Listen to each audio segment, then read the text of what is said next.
అందరికీ నమస్కారం. నేను మీ సులోచన సంపంగి. Welcome to my channel.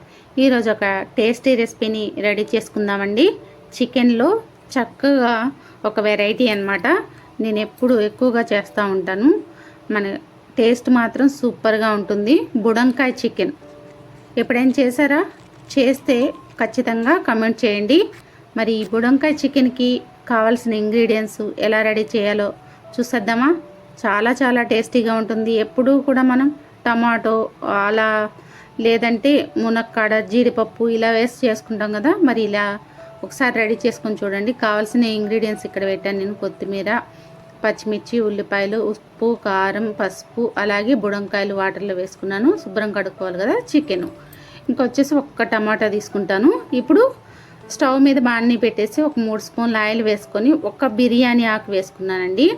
తుంచి ఒక బిర్యానీ ఆకు మాత్రమే వేసాను, ఇంకా వేరే మసాలాలు ఏమీ వేయలేదు.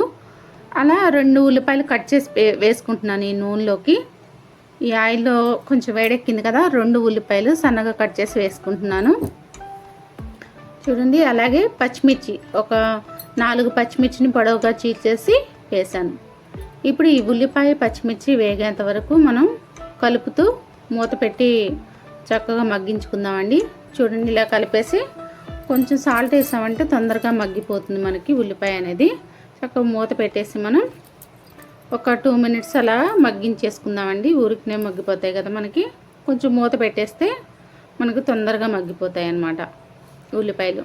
ఇలా మూత పెట్టాం కదా, ఇలా ఒక 2 మినిట్స్లో మనకు సాఫ్ట్ అవుతాయి. మరీ అంత బాగా కూడా వేగాల్సిన అవసరం లేదు.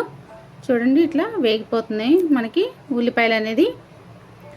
మరీ పచ్చి పచ్చిగా కాకుండా కొంచెం వేగితే సరిపోతుందండి. మరీ డార్క్ కలర్లోకి వచ్చేంతవరకు, అంటే బ్రౌన్ కలర్లో వచ్చేంతవరకు కాకుండా అలా మరీ పచ్చిగా లేకుండా కొంచెం మీడియంగా వేగితే సరిపోతుంది ఉల్లిపాయ అనేది.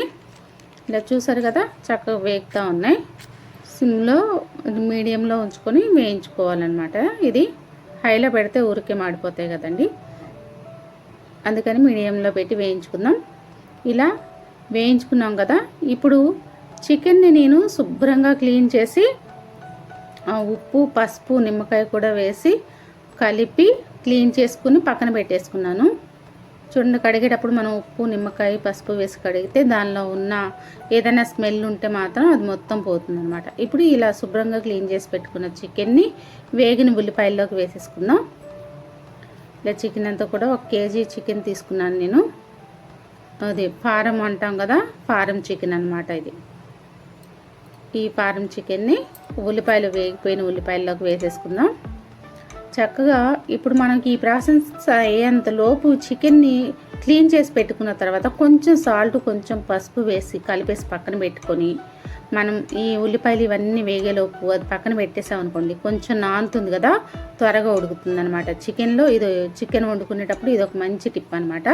చక్కగా సాల్ట్, పసుపు కలిపేసి పక్కన పెట్టేసుకున్నాం అనుకోండి, కొంచెం నానుతూ ఉంటుంది అనమాట చికెన్, తొందరగా ఉడుకుతుంది. ఇప్పుడు మనం ఇదంతా కూడా కలిపేసుకుందామండి. ఉల్లిపాయలు చక్కగా కలిసేలా కలుపుకుందాం. సాల్ట్ వేసుకుందాం. సాల్ట్ మనకి ఒక 2 స్పూన్లు వేసుకుందామండి. ఎందుకంటే ఈ చికెన్లో ఉన్న వాటర్ అంతా కూడా బయటకు వచ్చేస్తుంది మనకి. ఈ చికెన్ వేయగానే సాల్ట్ వేసామనుకోండి, దీనిలో ఉన్న వాటర్ అంతా కూడా బయటకు వచ్చేసి చక్కగా ఉడుకుతుంది అనమాట. ఇలా ఈ వాటర్ ఉన్నప్పుడు మనం వాటర్ పోసుకున్నాం అనుకోండి, అంత టేస్ట్ అనిపించదు కర్రీ. దానికోసం ఈ చికెన్లో వాటర్ ఎప్పుడైతే బయటకు వస్తుందో అదంతా ఇంకిపోయేంత వరకు కూడా వెయిట్ చేయాలి. కుక్కర్లో పెట్టట్లేదు నేను, మామూలుగా దాకలోనే వండుతున్నాను. ఇలా పెట్టేసి మనం మూత పెట్టేస్తామనుకోండి, చూడండి వాటర్ అంతా కూడా బయటకు వచ్చాయి. చక్కగా ఒక 5 మినిట్స్లోనే వాటర్ అంతా కూడా బయటకు వచ్చేస్తాయి. వాటర్ అంతా ఇంకిపోయేంత వరకు కూడా మనం వెయిట్ చేయాలండి. చక్కగా ఉడకనివ్వాలి దీన్ని. ఈ చికెన్ అనేది కొంచెం స్లోగా ఉడుకుతుంది, మనకి టైం పడుతుంది కదా. ఎందుకంటే ఫార్మ్ చికెన్ తీసుకున్నాం కదా, అదే బ్రాయిలర్ అనుకోండి త్వరగా అయిపోతుంది. కానీ ఇది ఫార్మ్ చికెన్ కావటం వల్ల కొంచెం లేట్గానే ఉడుకుతుంది మనకి. కానీ టేస్ట్ కూడా చాలా బాగుంటుంది, హెల్త్కి కూడా చాలా మంచిది. ఎందుకంటే మనం బ్రాయిలర్ చికెన్స్ ఎలా రెడీ అవుతున్నాయి అందరికీ తెలిసిన విషయమే కదా.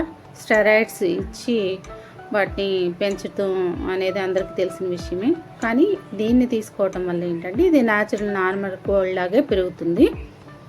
దానికోసం కొంచెం ఇబ్బంది తక్కువ ఉంటుంది. ఇప్పుడు ఇదంతా కూడా వాటర్ అంతా కూడా ఇంకిపోయాయి కదండి. ఇప్పుడు మనం కట్ చేసి వేసుకున్న బుడంకాయ ముక్కలండి, బుడం దోసకాయ అంటాం కదా, ఆ బుడం దోసకాయ ముక్కలు ఒక 1/2 kg తీసుకున్నాను నేను బుడం దోసకాయలు.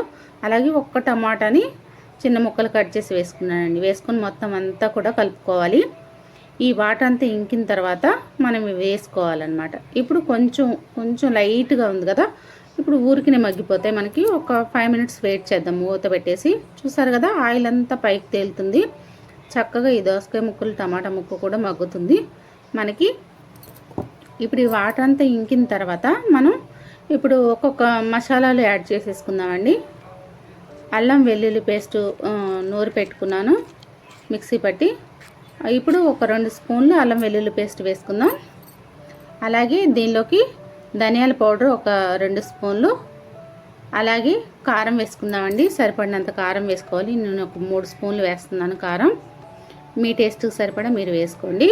ఇలా వేసుకొని మొత్తం అంతా కూడా కలుపుకోవాలి. అడగంటకుండా కలుపుతూ ఉండాలన్నమాట.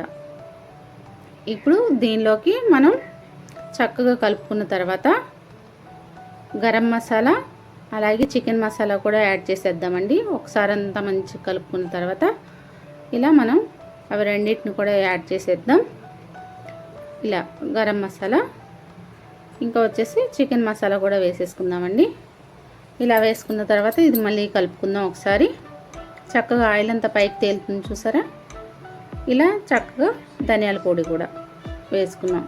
ఇలా వేసుకొని మొత్తం అంతా కూడా కలుపుకోవాలి. చక్కగా అడుగు పెట్టకుండా కలుపుకుంటూ ఉండాలండి. మనం మీడియంలో పెట్టుకుంటే సరిపోతుంది. వాటర్ పోసాక హైలో పెట్టుకుందాం. అలా ఇప్పుడు వాటర్ పోసుకుందామండి. ఈ ముక్క మునిగేంత వరకు వాటర్ పోయాలి. మనం ఇది స్లోగా ఉడుకుతుంది, కొంచెం గట్టిగా ఉంటుంది కదా చికెను, దానికోసమని కొంచెం ఈ ముక్క అంతా మునిగేంత వరకు కూడా వాటర్ పోసుకోవాలి. ఇలా పోసుకొని చక్కగా మనం మూత పెట్టేసి ఉడికించుకుందామండి. మీడియంలో ఉంచి ఉడికిస్తేనే బాగుంటుంది. ఇప్పుడు గుడ్లు కూడా పక్కన పెట్టుకున్నాను నేను చికెన్లో ఉండేవి. దాంతోపాటు కొంచెం కొత్తిమీర కూడా యాడ్ చేసుకొని మూత పెట్టేసుకుందాం. ఇలా మూత పెట్టుకొని మనం కొంచెం కరివేపాకు కూడా వేసుకుందామండి. చాలా టేస్ట్ బాగుంటుందన్నమాట. దాని ఫ్లేవరు చికెన్లో కరివేపాకు చాలా బాగుంటుందండి. ఒకసారి ట్రై చేసి చూడండి మీరు. ఇప్పుడు ఒకసారి ఉప్పు కూడా చెక్ చేసుకుందామండి. ఉప్పు ఫస్ట్ వేసాను కదా నేను, ఉప్పు సరిపోయిందా లేదా ఇప్పుడే వేసుకుంటేనే ముక్కకి ఉప్పు పడుతుందా లేదా అనేది మనకి తెలుస్తుంది. ఇప్పుడు వేస్తేనే ముక్క కరెక్ట్గా పడుతుంది అనమాట. సాల్ట్ లాస్ట్లో వేసుకోవటం కంటే ఉడికేటప్పుడు వేసుకుంటేనే ఆ టేస్ట్ కూడా బాగుంటుంది. ఇప్పుడు ఒక్కసారి చెక్ చేసుకొని సాల్ట్ సరిపోయిందా లేదా చూసుకుంటే నాకు తక్కువ అయిందండి సాల్ట్. మరి నేను ఇంకొక 2 స్పూన్లు సాల్ట్ వేస్తున్నాను దీనిలో. ఇందాక కొంచెం వేసాం కదా చికెన్లో వాటర్ బయటకు రావడం కోసం వేసాం, మళ్ళీ వేయలేదు. అందుకోసం ఇప్పుడు కూరకు సరిపడినంత సాల్ట్ వేసుకోవాలన్నమాట.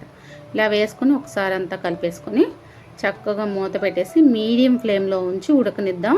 ఈ కర్రీని హై ఫ్లేమ్లో కాకుండా మీడియంలో ఉంచి ఉడకనిద్దామండి. చాలా టేస్ట్ అనేది చాలా చాలా బాగుంటుంది. బుడం దోసకాయ అనేది మనకి కొంచెం పులుపు ఉంటుంది. ఈ చికెన్కి ఆ బుడం దోసకాయ ఫ్లేవరు చాలా చాలా బాగుంటుంది. ఒకసారి ఖచ్చితంగా తయారు చేసుకోండి, రెడీ చేసుకోండి. టేస్ట్ ఎలా ఉందో చూసి నాకు కమెంట్ రూపంలో ఖచ్చితంగా తెలియజేయండి ఫ్రెండ్స్. చూసారు కదా ఇట్లా ఉడుకుతుంది. మధ్యలో ఒకసారి కలుపుకుందాం. ఇలా కలుపుకుని ఇంకొంచెం ఒక 5 minutesలో మనకు కర్రీ రెడీ అయిపోతుందండి. మూత పెట్టేసి మళ్ళీ ఉడికించేసుకుందాం. కొంచెం అంత వాటర్ ఉండొద్దు కదా, కొంచెం గ్రేవీగా ఉంటే సరిపోతుంది. అది ఆల్మోస్ట్ మనకి కర్రీ రెడీ అయిపోయిందండి, దగ్గరకు వచ్చేసింది. ఇంకొంచెం మనం కొత్తిమీర వేసేలోపు మనకంతా కూడా రెడీ అయిపోతుంది. కొంచెం ఈ పులుసు ఉంచుకోవటం వల్ల ఏంటంటే మనం రైస్లో కానివ్వండి, చపాతీ అలాగే పూరీల్లో చాలా బాగుంటుంది. చికెన్ కర్రీ అనేది పూరీల్లో చాలా టేస్ట్ ఉంటుందండి. ఒకసారి ట్రై చేయండి. పూరికి చాలా బాగుంటుంది అనమాట చికెన్ కర్రీ అనేది. ఇలా కొత్తిమీర యాడ్ చేసుకుందామండి లాస్ట్లో మనం. మన కర్రీ రెడీ అయిపోయిందండి. మరి ఈ వీడియో కానీ మీకు నచ్చినట్లయితే లైక్ చేయండి, షేర్ చేయండి, సబ్స్క్రైబ్ చేయండి. అలాగే మీకు తెలిసిన వాళ్ళతో కూడా సబ్స్క్రైబ్ చేయించండి. ఇప్పటి వరకు వీడియో చూసి సబ్స్క్రైబ్ చేసుకుని వాళ్ళు ఎవరైనా ఉంటే ఖచ్చితంగా సబ్స్క్రైబ్ చేసి నాకు సపోర్ట్ చేయండి ఫ్రెండ్స్. అలాగే ఈ వీడియోస్ ఇంతగా ఆదరిస్తున్న మీ అందరికీ కూడా ధన్యవాదాలు. Thanks for watching.